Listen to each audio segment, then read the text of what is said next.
la tinta, etcétera.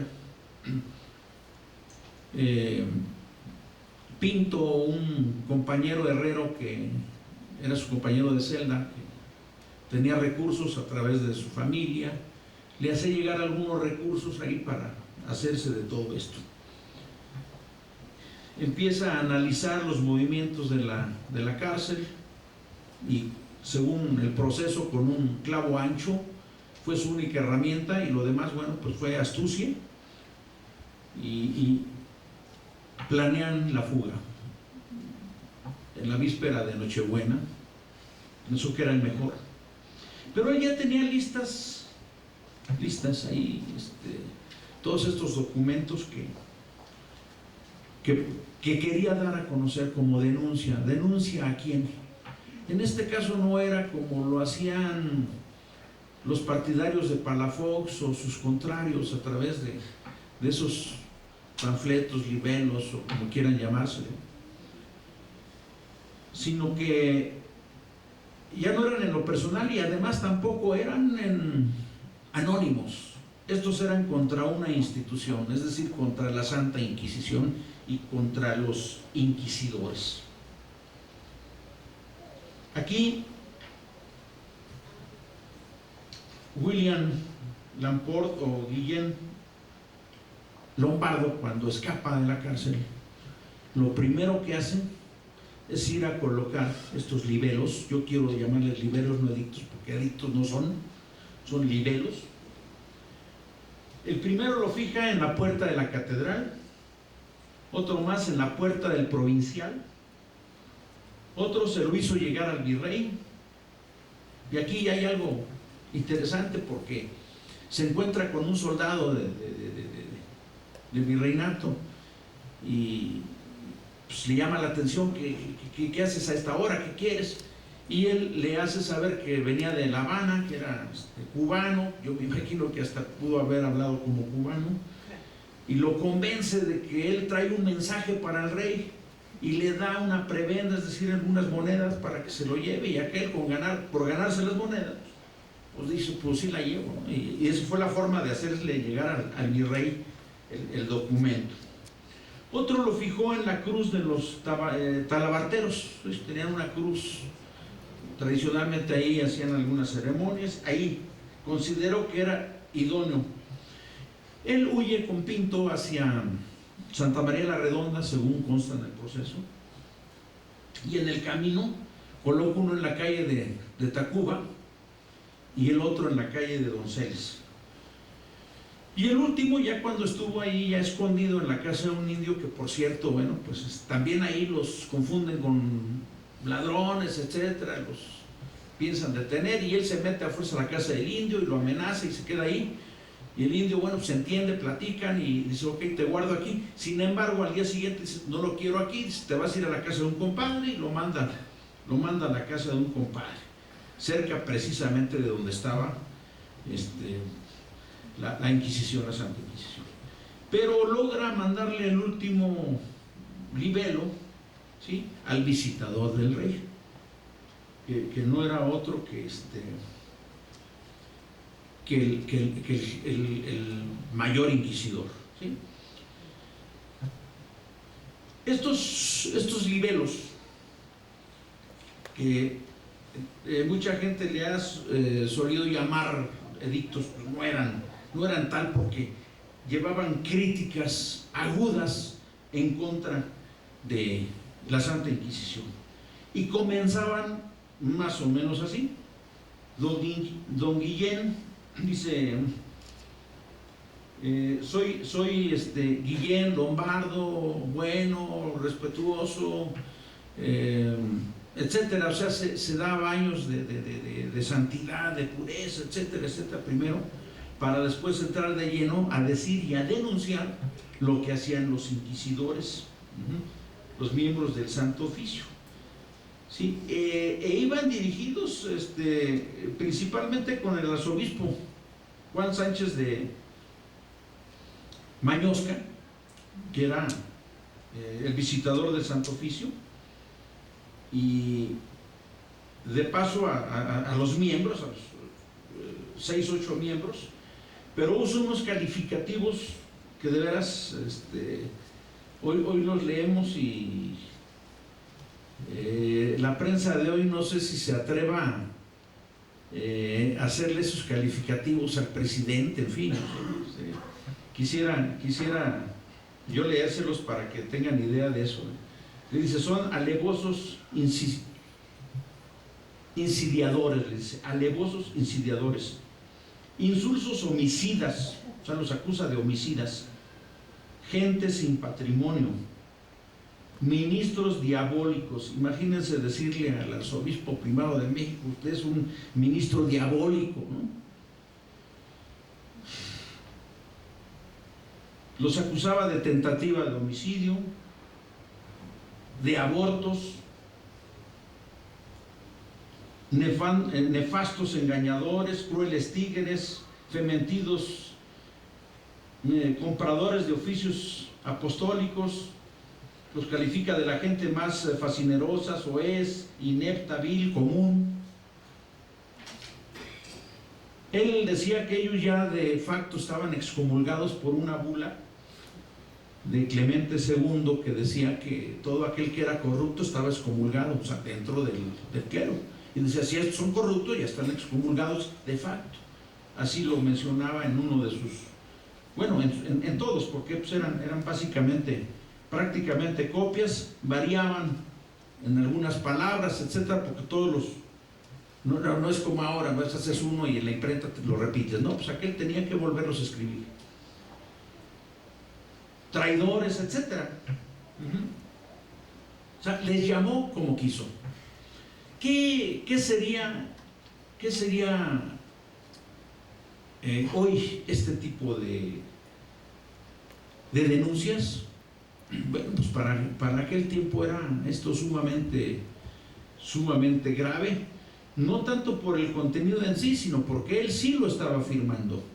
Había panfletos que iban y venían, pasquines que iban y venían, pero eran anónimos y eran ataques muy personales, y él ya lo estaba haciendo contra una institución y además lo firmaba.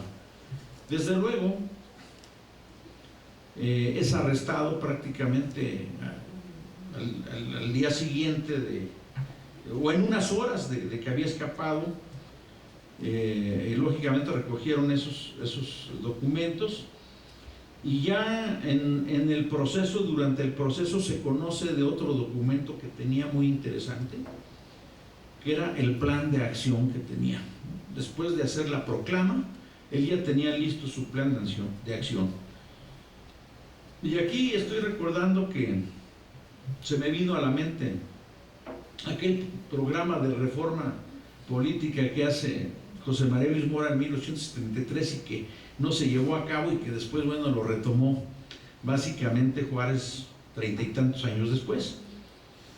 Y aquí él plasma ese plan de acción que tampoco pasa nada, pero finalmente fue tomando forma ya después de la Guerra de Independencia y lo retoma en sus sentimientos de la nación Morelos y posteriormente ya en las constituciones que vinieron posteriormente. Y aquí hay algunos de estos enunciados de este plan. Dice, en principio, don Guillén pensaba hacer edictos favorables a los reinos que eran enemigos de España, que no habría tributos, iba a quitar los tributos, que los ascetistas, es decir, proveedores o contratistas, iban a ser libres, o sea, ya no iban a depender de ciertas prebendas que a lo mejor todavía se piden. Haría una consulta con la autoridad de la ciudad para enviar embajadores a Roma, Francia, Venecia, Holanda, Portugal y Francia. Promete revelar a los indios de tributo. Se prohíbe el comercio con España y solo se haría por medio de otras naciones. Libertad a todos los esclavos, grandes premios a los españoles y esclavos que le acompañasen en su empresa, grandes castigos para quienes no lo siguiesen. Permanecerían en sus puestos todos aquellos funcionarios que simpatizaran con él y le siguieran. Premios a los descendientes de conquistadores, penas para quienes no fuesen en su ayuda, quitándoles los cargos y las haciendas y dárselos a los que le siguieren. Que los beneficios y prebendas de los obispos ahora serían para él como rey. Confiscar los bienes del Marqués del Valle y prometía repartirlos entre los beneméritos que hicieran lucha con él. Quitar la visita al señor Palafox y dar por libres a todos los que éste tuviese presos.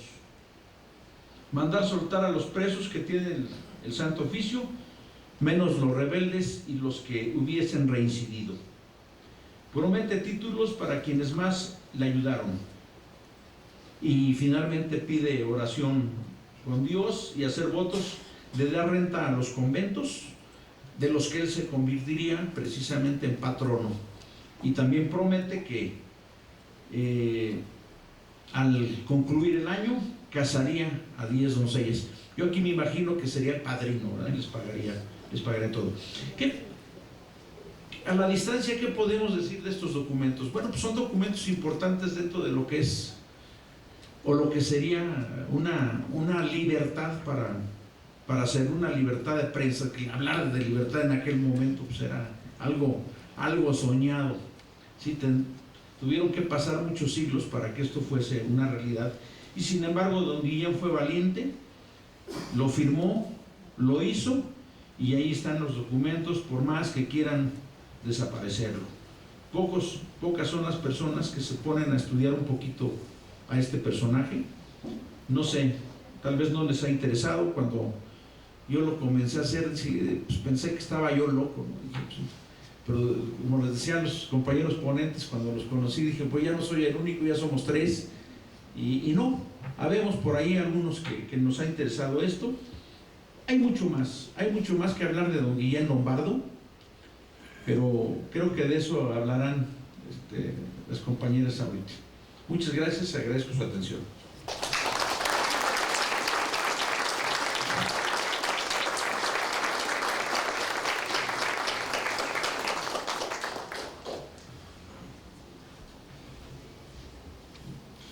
Interesantísimas palabras del licenciado Eliseo Lugo Plata.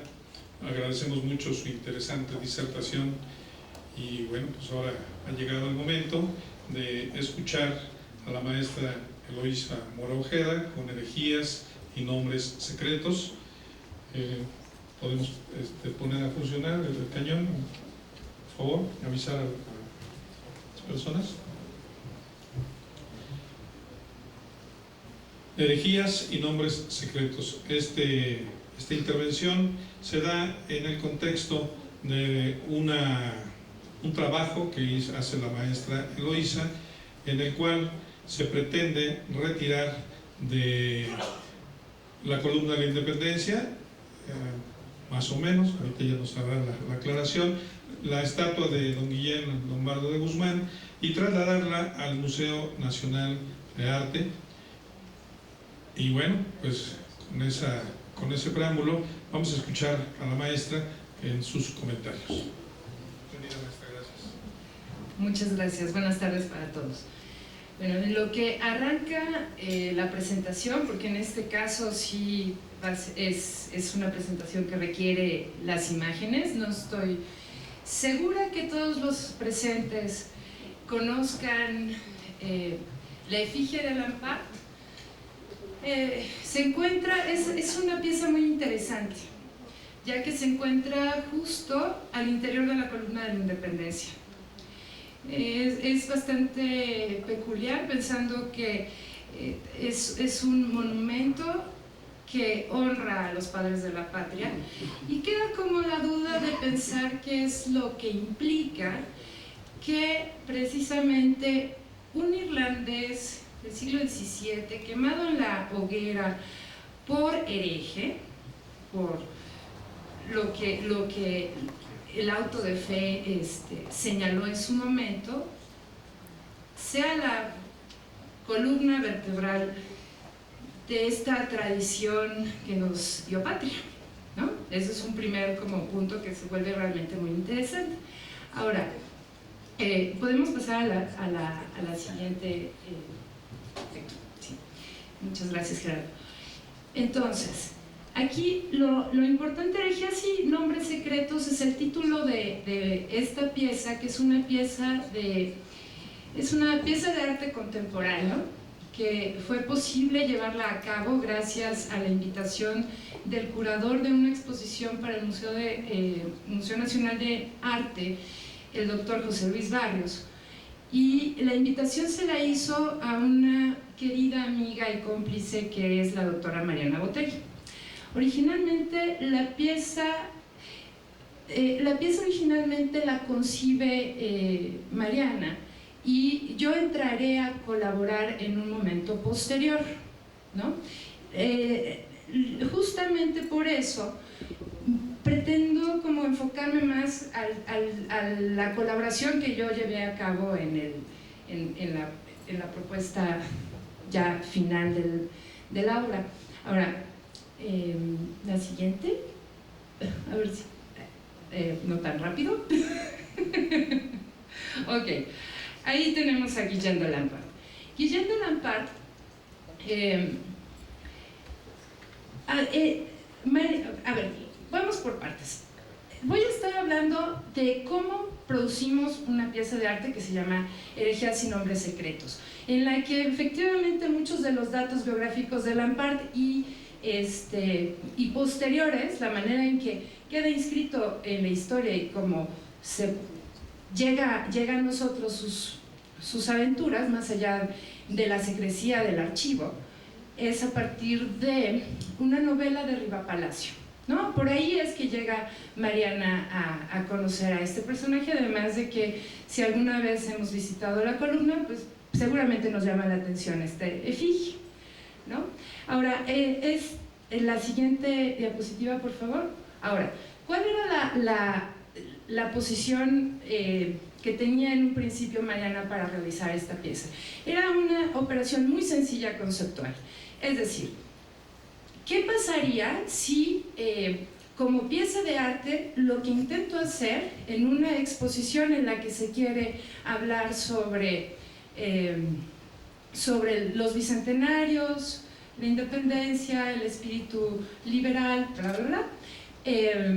¿Qué pasaría si lo que intentamos hacer es simplemente sacar una pieza oscura y que como pieza de arte es extraordinaria, que es la escultura de Lampart, hecha por Guillermo Cárdenas, y la tratamos de recontextualizar en un momento de producción cultural al que es más cercano? Si pensamos, ahí la hipótesis fue, si estamos pensando que en buena medida Lampart llega a nosotros a partir de la inscripción que se hace de él en el siglo XIX, con un gran liberal extraordinario como Vicente Riva Palacio, con una novela histórica como Memorias de un impostor, ¿qué pasaría si pusiéramos o confrontáramos eso con otras grandes piezas de esos momentos?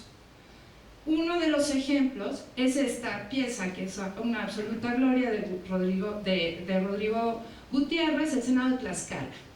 Entonces, básicamente lo que queríamos hacer era sacar la efigie de Lampart de la columna y tratarla de presentar en la sala 20 y 21 del Museo Nacional de Arte, donde está precisamente esta parte de la colección. La siguiente, por favor. Este es otro de los cuadros como claves. Yo recuerdo muy bien haber imaginado y platicado con Mariana miles de veces en sala. ¿Qué pasaría si confrontáramos a Lampart a punto de ser quemado en la hoguera con el suplicio de Cuauhtémoc, ¿no? En términos más como de inscripción histórica, cómo es que nuestro pasado queda reinterpretado para hablar de una proyección hacia el futuro, ¿no? Y en ese momento que pensamos que justamente tiene que ver con un proyecto liberal decimonónico, y ahí tendremos, bueno, ahí se podrá discutir mucho qué clase de proyecto. La siguiente, por favor. Esta es otra gloria. Este es un cuadro que, como verán, no se encuentra en el MUNAL. Este autor es muy importante es Francisco P. de Mendoza. Quiero que le recuerden porque adelante vamos a ver algo de archivo que fue muy importante para cómo resolvimos la pieza al final. Esta representación es el Perdón de los Belgas. El que justo está sentado al centro de la composición es Vicente Riva Palacio, un extraordinario general. La siguiente, por favor. Ahora, ¿qué pasa? En este momento entro yo como al juego. Mariana, como les comentaba, estaba con esta idea de movimiento y simplemente hacer el traslado y resignificarlo a partir del espacio del museo. Cuando entro yo, lo que ocurre es que como mi trabajo tiene que ver más con la intervención de archivos, obviamente lo que terminé haciendo es irme a meter al Archivo General de la Nación y pedir ver los expedientes de Lampart.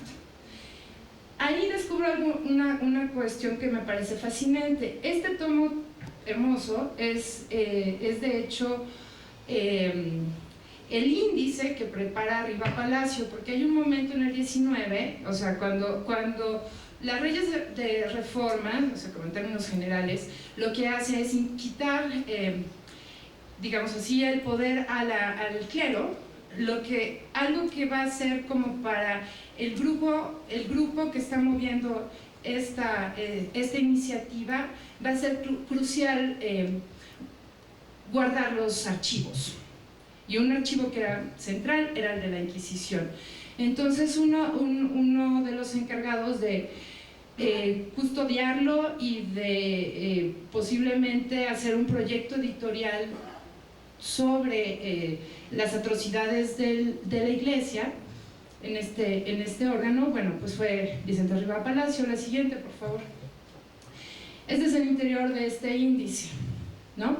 Si ustedes se dan cuenta, del lado derecho hay una cruz roja, tomo 21, ahí empieza el expediente de Lampart, o Lamport, ¿no? Yo lo llamo Lampart porque estoy acostumbrada a la inscripción de Riva, básicamente. Pero me parece muy interesante darme cuenta que le estoy llamando como la familia, la casa contraria a la de su familia, pero eso es algo que me tendré que corregir.